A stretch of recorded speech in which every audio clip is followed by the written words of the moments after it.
Chapter 6B.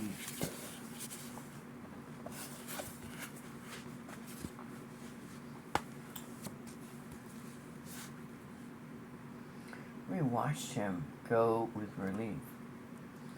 If he had two thoughts at one time, they'd throw a surprise party. Martin said mischievously. Says mysteriously, mischievously works too. I nodded. The question is he bad or good underneath the stupidity, I said. I don't think he's smart enough to be bad, Martin said. The same street light made my husband look hard and angry. Ready? And really, he was just tired and grumpy, maybe. You don't have to be smart to be bad, I reminded him. It was too late, and we were too tired to cope with any surprises the farmhouse might have to offer. We checked into the Holiday Inn and staggered to our room with all the paraphernalia the baby required. Martin set up the portable crib while I changed Hayden, who rejected another bottle.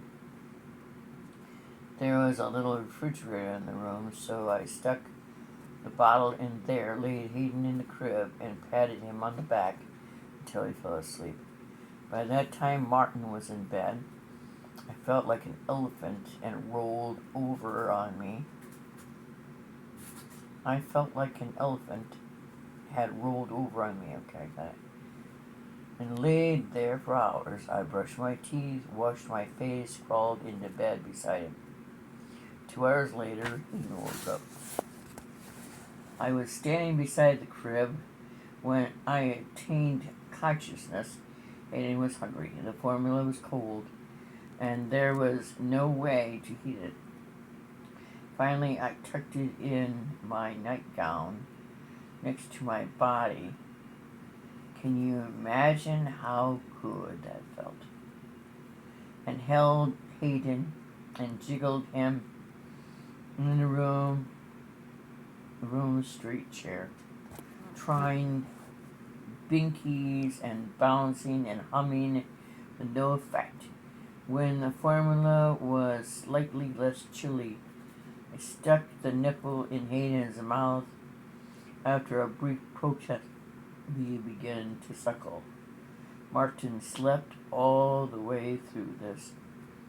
In the morning, when he shook me by the shoulders very gently, I buried my face in the pillow.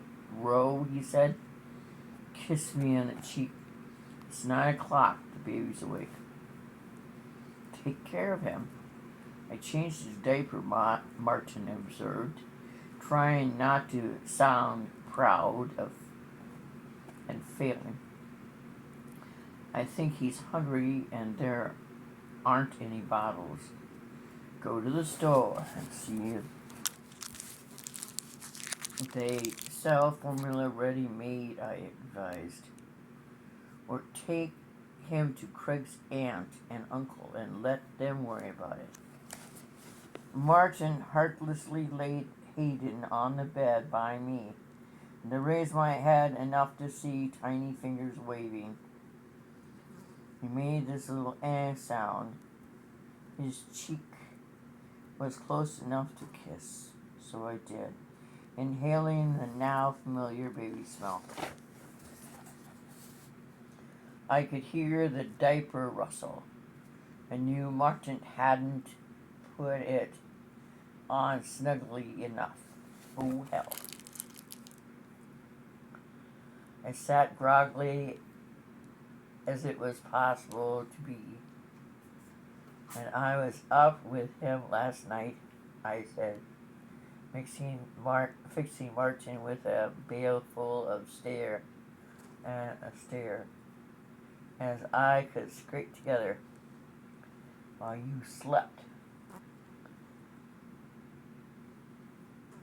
I emphasized in case he hadn't gotten the point.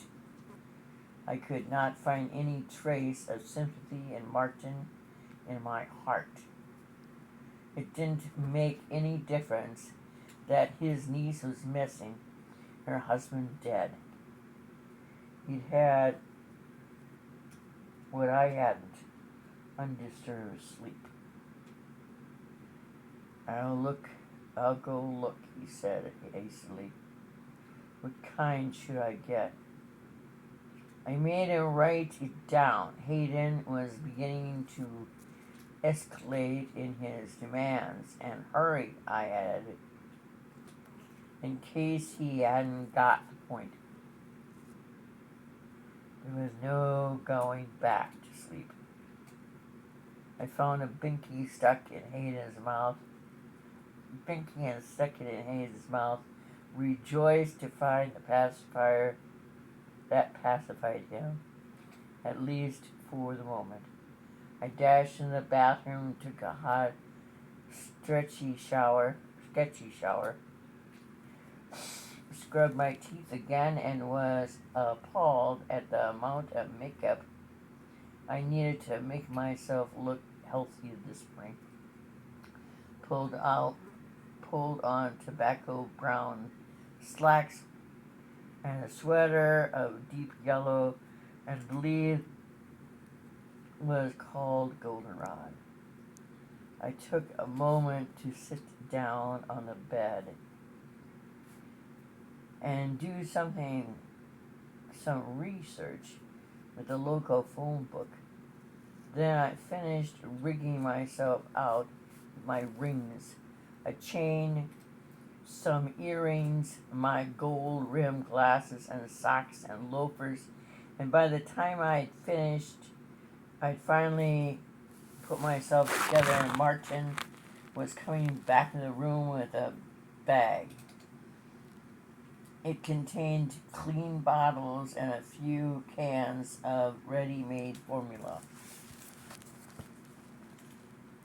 You couldn't believe what I had to pay for this, he said, with some indignation. I don't care.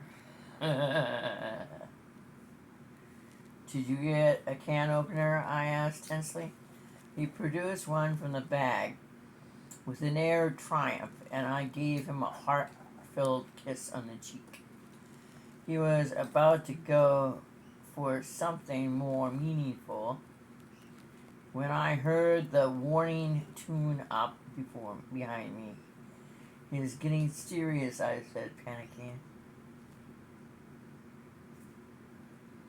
We got to get a bottle ready now. Working together, we had a brand new bottle filled with brand new formula, ready in record time, and Hayden was gumming away on a nipple.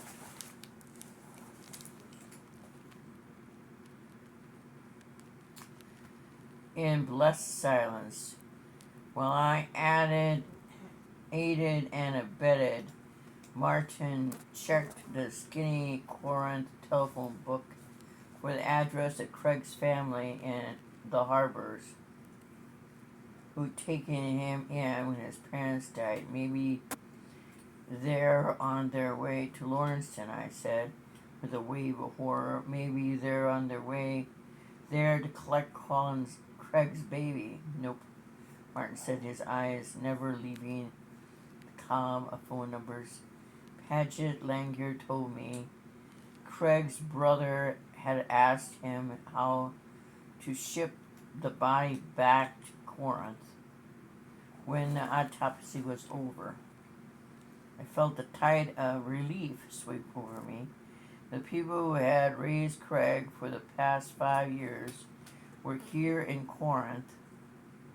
I was not thinking of the Havers as bereaved.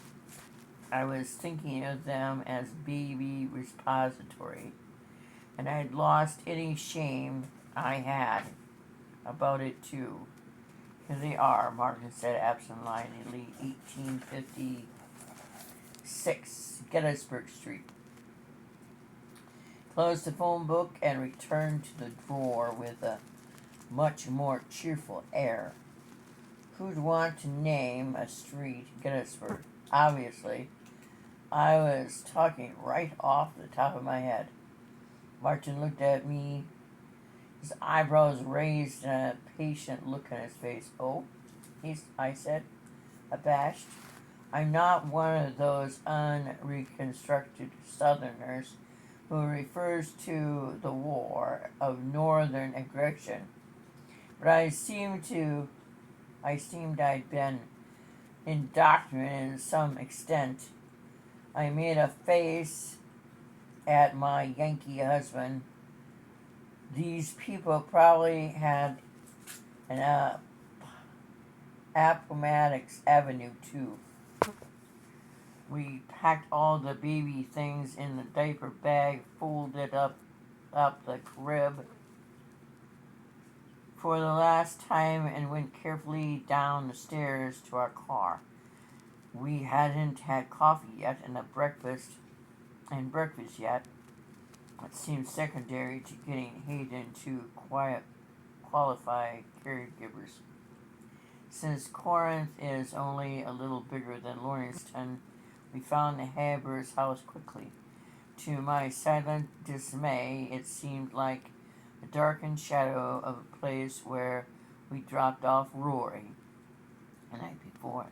This house, once white siding, was peeling, and the front yard had not a blade of grass. Martin and I avoided looking at each other.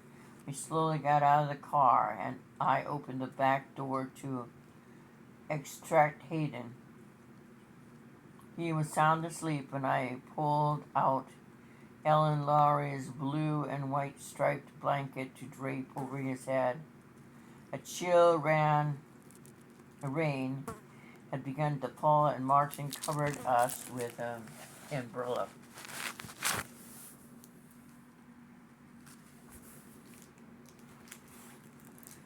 We picked our way across the yard to the door. My heart sank at the sight of the ripped shades at the two front windows. Who could have guessed, seeing the Habers at the wedding, that this was how they lived? Then I chid myself for my snobbery and reminded myself that children grew up healthy and cherished in the poorest homes. But I knew it wasn't poverty that bothered me. It was the air that the people who lived under this roof had given up. They no longer cared about peeling paint or the lack of bushes to soften the mean lines of the old house, or the absence of stepstones to keep visitors' feet dry on messy days. There was not even a $2 doormat outside the front door to wipe my feet on, but someone had put a big black bow on the door knocker to show that this was the house of mourning. Martin leaned forward to rap on the wood and slid his arm around me. I leaned into his warmth, my hand absently patting Hayden's round little bottom. I hardly recognized the woman who answered the door as the same Lenore Habra I met at the wedding. She put out a great effort then. I realized, seeing her now. Her hair had been done, her dress and shoes new, and she hadn't been smoking.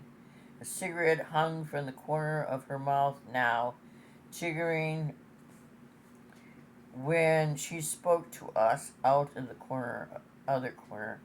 I halfway expected you, Martin. Come on in, I guess. I haven't had a chance to clean up. I'm sure